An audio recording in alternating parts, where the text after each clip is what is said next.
weed, that's like eating some candy. Nigga, this shit ain't help. Nigga, hold your text on. Hello. And a solve interview. Be 16 minutes. To be in the giveaway. I'm at 50. I told y'all I'm gonna let it, you know what I'm saying, when it's at 50. I just remember I did a video at first, but the other video, but I'm doing that video. I just remember to tell y'all. To be in the giveaway, you gotta comment on 5 videos. It don't matter what videos, it can be old, you know what I'm saying, 3-4 years ago. It can be 9. You gotta comment on 5 videos. Giveaway, Tay Sosa.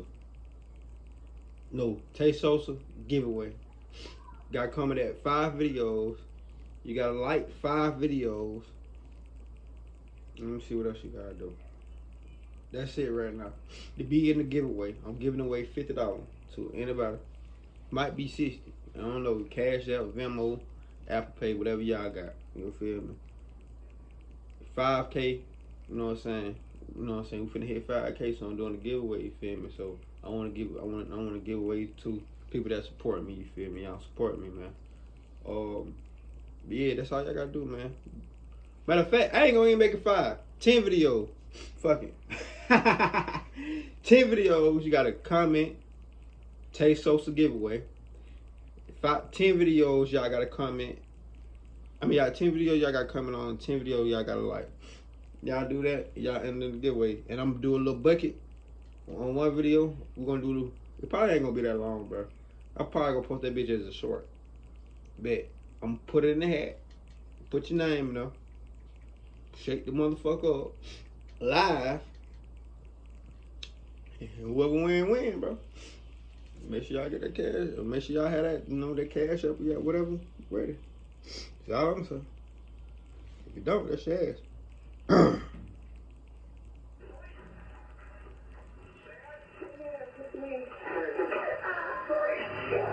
Did your foot look up? Backwards.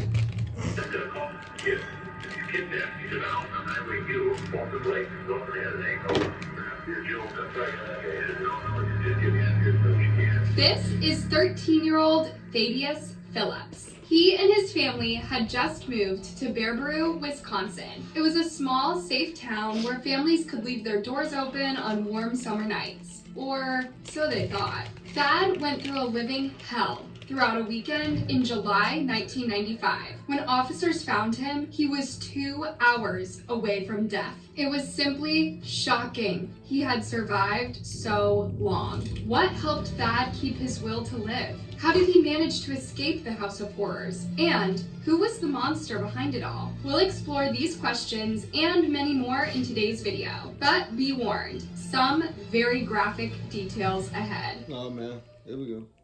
On July 14th, 1995, Thaddeus Phillips, his parents, Connie and Donald, and his sister arrived in Baraboo, Wisconsin. It was going to be a peaceful life, the family thought. The kids could play outside and make friends in this community of young families and young teens. So 2 weeks later, the Phillips were enjoying a hot summer evening by watching a TV show. All 4 of them. Thad and his sister fell asleep on the sofa, and their parents let them rest as they went into a different room. A few hours later, Thad was picked up and carried. I might post this video today. I'll post the other video tomorrow or the other day. Depends. Away. Half asleep, he assumed it was his dad carrying him into his bedroom. And I opened up my eyes a little bit, and I'm being carried through right down in our new house, and it's nothing really new to me because my mom and dad carried me to bed when I fell asleep before. But Thad was being carried outside, then into another house. When he opened his eyes, Let's talk about BetterHelp. If you ever feel anxious, depressed, stressed, overwhelmed. a minute later, he was outside the home of one of his neighbors. A large teenage boy put him down and told him to follow him inside. If he would have been any older, Thad thinks he would have made a run for it. But the boy was just a few years older than him, albeit several feet and pounds larger. So, as if through a trance, Thad just followed him indoors. I don't know how to explain that. I can't explain that. I don't know what I was thinking. I don't know why. The boy seemed to be home alone, but his home looked like any teenager's home. A bit messy, but filled with posters, car models, and snacks. Also, the boy just seemed like he wanted a friend. Being the nicest guy in the world. Talking about models and baseball cards and football cards, and that's what I was into at the time. Half a mile away from Thad's home, this boy introduced himself as Joe and told Thad he was getting ready to throw a party. He said the names of a few other boys who Thad already knew. Knowing they would soon be at Joe's house too, Thad even got a little excited. However, Joe asked Thad if he wanted to see his card collection upstairs. Thad followed and everything changed. We were sitting on his bed. He was sitting next to me, and just all of a sudden he stood up. Joe grabbed Thad with all his might and threw him on the bed again. Then he grabbed his right foot and twisted it backward. Thad was in a state of shock. He was barely coming to terms with what had just happened, but he was very much aware that he needed to get home. So as Joe pulled back and started mumbling to himself, Thad ran downstairs and headed toward the front door. At this point, he felt more shock than pain and didn't realize he wouldn't get very far with a broken ankle. Kind of looked away, and as soon as he looked away, I got up and ran as fast as I could down the stairs and can't run very fast with a broken ankle. But I got down the stairs and through his living room into the kitchen before he finally caught up to me and got behind me and put me in a hole, dragged me back into his living room. Oh, so scary movie Joe type shit. Thad's femur and hip bone, and poor Thad passed out. When he woke up again, Joe was sitting next to him on the couch. Now, he wanted to be friends again. Thad was scared and confused. He asked Joe why he would do something like this to him. It wasn't personal, Joe explained. He just really liked breaking bones. He enjoyed breaking bones. He enjoyed the sound of breaking bones. He talked as if he had no choice but to snatch kids from their homes and subject them to this. He showed no empathy toward Thad, and he didn't feel his pain. He was his toy now. Pause. Joe Whoa. told Thad to get some sleep. But how could you sleep through the pain of a broken hip? Whoa, Amazons, buddy, you going a little fast.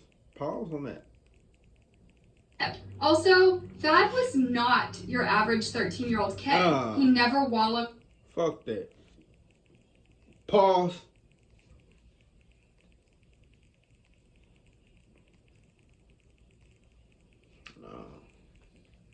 In his pain. His only thought was survival. Thad is a pretty straightforward kid, and he didn't want to die. So he was willing to do what it would take. So, as Joe was not around, Thad began studying every corner of the house that he could see from the sofa. He was looking for weapons, phones, and anything that could help him escape. Apart from moldy leftovers and piles of dirty clothes, though, there was nothing in sight. Then, he tried to get off the couch, and only then did the pain truly kick in. Shivers went through his body as he was left paralyzed with unspeakable pain for the entirety of the night, while Joe slept upstairs. Thad didn't sleep for 1 second. One part of him hoped that the terror was over. A little bit of me maybe thought that maybe he was going to let me go that next morning, but that was never his intention. That's pretty much where there was people like that in the world. I just didn't think they'd live half a mile away from me. Yeah, that's a really disturbing thought. The next morning, Thad asked Joe if he could call his parents. To his surprise, Joe said sure and even handed him the phone. As Thad dialed their number and held the phone close to his ear, expecting it to ring, he heard Joe laughing in the background. He'd cut off the cord if you thought Joe couldn't get more evil. But Thad was so intent on surviving the ordeal that he didn't even express his anger. He acted as if Joe's so-called joke was funny and tried to befriend him. That's exactly what I was trying to do, is to talk to him, maybe kind of be friends with him so he wouldn't want to hurt me no more. I was just hoping to hear a knock on the door and maybe my dad at the door, but that never happened. For 2 hours, they watched TV together. Then, just as the day before, Joe stood up and looked at Thad with a manic, enraged look. He picked him up and carried him upstairs. Then he did to his left leg what he'd done to his right one before. Thad felt adrenaline before anything, so he got up and fought back. Punched him in the back, and he turned around and put a pillow over my face and told me that if I didn't stop fighting, he's gonna break my back or my neck. So, from that point on, Thad didn't fight back anymore. He decided. Me personally, anybody in my family can vouch. Me at 13, me at 11, I would have beat the fuck out of Joe. And I ain't gonna lie to you. Like, Anybody in my family, any of my cousins can tell you, I done fought all my cousins, bro. It ain't one cousin that I haven't fought. And if I haven't fought you, that means you weren't around when I was little. Because I used to like to fight. I would have beat Joe ass. Joe ain't came in. How old is Joe? To do what he was told, and he kept thinking of ways to escape that place. After tearing both his legs to pieces, Joe then sat down next to Thad. Just as he'd presented his baseball card collection, he now wanted to show Thad another collection. He had leg braces, bandages, and piles of white socks stuffed in his drawers. He explained that he loved fixing bones after breaking them. There was some childlike almost fascination with making him right, so then he could just, again, continue to get. He had that, forgive the term, captive audience for as long as he wanted. The fun is in making him dysfunctional again. So Joe put Thad in the leg braces and wrapped several socks around his feet, spending minutes with each sock, obsessing over it being perfect. Imagine how disturbing this must have been for poor Thad. Do you guys believe in soulmates? Like, I don't think I was. Throughout the day, Joe switched between fixing and hurting Thad. In the evening, he announced he'd be going out and left Thad on his bed upstairs. But before Joe left, Thad heard him speaking to someone downstairs. He listened closely. Was someone else inside the home, or was Joe on the phone? He was on the phone. This meant that there was another phone in the house, apart from the one with the cut cord. This was his only chance at freedom. Joe knew it was risky to leave Thad home alone, but he had a plan. Before he left Saturday night, he made sure that he bucked me up pretty good so that I wouldn't try to leave. However, Joe never suspected just how intent Thad was on surviving. When he heard the front door close behind Joe, Thad began his plan. He crawled out of bed and dragged his body up the staircase. His legs weren't working. His only hope were his two hurting arms. When he tried to slide down the stairs with his legs first, Thad passed out from pain. So, when he woke up, he realized there was only one way to do it. Myself down the stairs, so I dragged myself in the living room. This took, I don't know how many hours it took, but I kept passing in and out and out. It's impossible to imagine such pain if you've never been through it. Thad made it to the kitchen doorway when Joe returned home with his girlfriend. Think and be smart, don't make him mad. So I'm laying there and I'm listening and I'm being quiet as hell.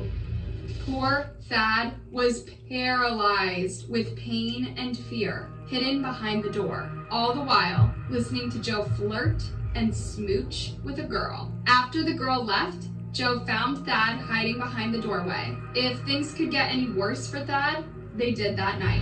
Fuck. You might be thinking, at this point, Thad has been missing for 24 hours. Wasn't anyone looking for him? Yes, they were. As soon as Thad was gone, his parents realized someone had taken him, or at least convinced him to go out with them. Connie and Donald got into their car and started driving through the town. Then they exited the town and drove around it, hoping to see their son or at least a clue pointing them to him. Ironically, they never thought to check door to door down their street. We drove around and looked around. We went out to the river and I searched the fairgrounds. Just never thought to check house to house because we didn't know any of the neighbors right close. So if I would have probably found him before he was hurt as bad as he was. On Saturday evening, Connie and Donald filed a missing person report. The officers visited the Phillips home and looked for evidence of foul play. They found nothing, so they just told the family to stay close to the phone in case they made any breakthroughs. Just couldn't believe what was going on. What was going on? I didn't know what to think. I just wanted to hear from him. The next morning, Joe woke Thad up with promises of punishment for trying to escape the night before. He's jumping on my legs with his knees, and I was just trying to talk to him and keep him away from me. One of Thad's questions for Joe that day is if he'd done this to anyone before. Joe was convinced Thad would die that weekend, so he proudly confessed that he'd taken the lives of a few boys before. This was in line with an ongoing investigation at the time. In July 1994, 1 year prior, a 14-year-old boy named Chris Steiner went missing. He'd gone to bed early on the 4th of July weekend. His dad saw him asleep and closed his bedroom door. But just an hour or two later, someone took him from his bed. The following morning, Chris's parents called 911, realizing he was nowhere in or around the house. The officers noted that the usually locked patio door was open, and Chris's window screen was cut up. The muddy footprints in their yard were larger than Chris's too. Clearly, this was an abduction case. But for about a week, the detectives found nothing. On July 10th, however, tragic news reached Chris's family. We found a body floating, partially submerged. It was immediately apparent that the body was in very poor condition. It was in an advanced state of decomposition. Officers had to find Chris's killer fast and try their best to put the small town of 11,000 people at rest. But the only name that came up was obtained by Chris's parents after asking around Chris's school and their neighbors. The name was Joseph, or Joe, Clark, a local teenage bully. He was violent and had a knack for targeting younger teenage boys. But this wasn't enough for the officers. This nigga a dummy. Yeah, he a dummy. You already a bully, my nigga. Nigga, you already a bully. So that's already a red flag right there. So yeah, he did this shit. He looked like it too. To arrest him. Well, hearsay, nobody could give me something that directly stated that, yeah, they heard from Joe Clark directly that this is what he said. So the case went cold. By now, Thad heard Joe say he'd taken Chris's life. Joe was proud of his previous deeds, and he was excited to take Thad's life soon too. But Joe was also waiting for his girlfriend to come over that night, and Thad knew this. So as Joe was trying to attack him some more, Thad stalled by claiming he could hear the girlfriend. He said, oh, I can hear something. Eventually, Joe's girlfriend did come. So Joe locked Thad inside a closet. At this point, all the shattered bones in Thad's legs were causing internal bleeding to build up. Within hours, he could be gone. As the pain got worse and worse, Thad realized death was imminent, and this would be his last chance at survival. So he looked around the closet and found an old electric guitar. With whatever power he had left, he smashed the guitar through the closet door. Busted a panel off the door and was able to unlock it. Thad crawled down the hallway and threw himself down the stairs, passing out repeatedly, but refusing to give up. Finally, he made it to the kitchen where he found the phone on the wall. He tugged its cord and the phone fell down. Luckily, the buttons were on the phone, and Thad dialed 911. With over 400 million global users. So, what will you do on Vigo? Vigo! Okay, let's get right into it then. So, my hinge not so frequently. Don't care, bitch. He was so calm and collected that I felt he was playing a prank.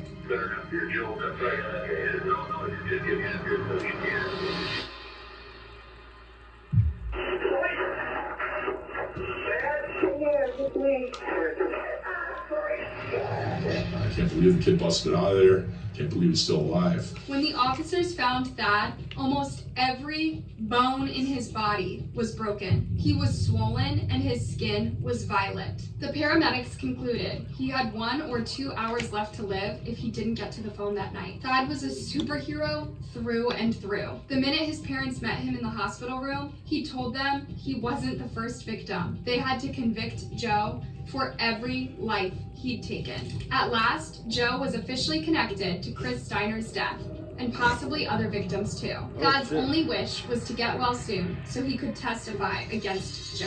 And what did your foot look like? Backwards.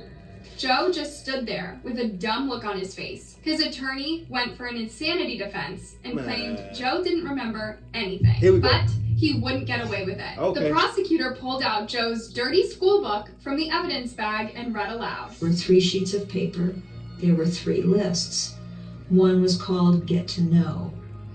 One was called Can Wait.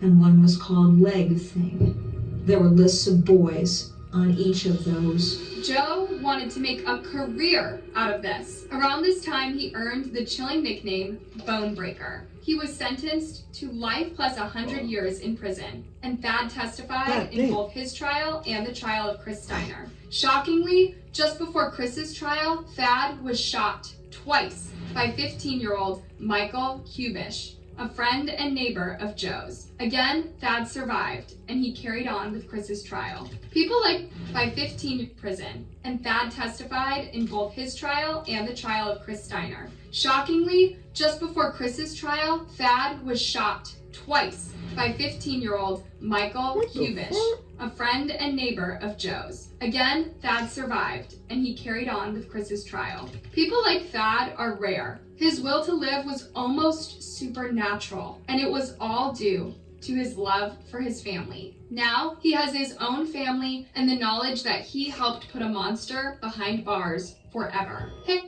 God damn. So, damn, he survived all that just to testify again, just to be shot 2 more times and survive. It's crazy. God damn, this a crazy ass story. I ain't gonna lie. Good thing, you know what I'm saying, he made it. Fuck Joe. You know what I'm saying? Give me that thumbs up, like, subscribe, see how much we're on the next video. Like I said at the beginning, to be in the giveaway, you have to comment on 10 videos, no matter if they old or new. And you gotta like 10 videos. So if you already like my previous ones, go back and like the old ones, man. Go back and like the old videos, man. And then you will be in the giveaway. You feel me? Weighing $50 to $60. You never know. That being said, give me a thumbs up, like, subscribe, see how much on that video. Let's ride, man.